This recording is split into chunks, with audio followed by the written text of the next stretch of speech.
This is another segment in my Harvest Series videos. Today I'm harvesting the last of my English peas. I think I have two varieties planted here because the far end of the row flooded after I planted them and I had to replant that end, and I filled in any gaps I had in the planting at the same time. Initially, I think I planted Laxton's Progress, which is a 15-inch tall pea. Then I think I grabbed the wrong package and replanted with Thomas Laxton, which are 30-inch tall peas. I planted them 3 inches apart in a band 18 inches wide in a row 21 feet long.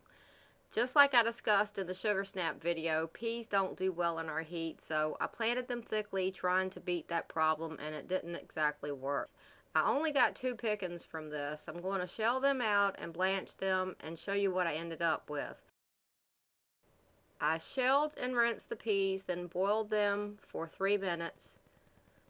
Then I put them in ice water for about 3 minutes. I drained them and spread them on a cookie sheet. I put the cookie sheet in the freezer, and when they were frozen, I removed them and put them in a bag.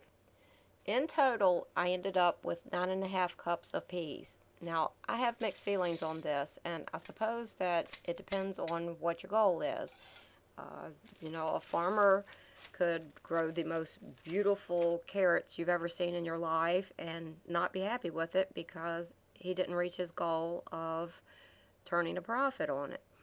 I saw a video one time of a man that grew the most pitiful little carrot that wasn't fit for a rabbit, but he was happy with that carrot because he reached his goal of growing it organically.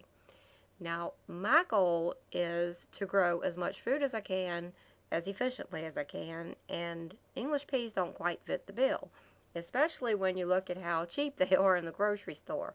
I probably have about $4 worth of peas here. And one thing I look at too when I'm gardening is I want to grow enough of things that I can, and I would prefer to can peas, but I'm not getting enough at one picking to make that efficient either. I want a canner load. And in order to do that, I would have to grow at least 80 row feet of peas planted this thickly to make that happen.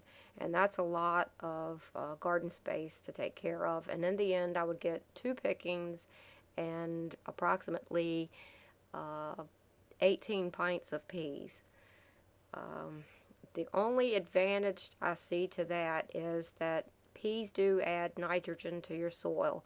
So I could use that as a way to boost my soil and then plant something like corn behind it that's a heavy feeder. So that might be the vantage point that I use in the future if I ever grow peas again, because right now I don't ever want to grow peas again. And I hope it helps.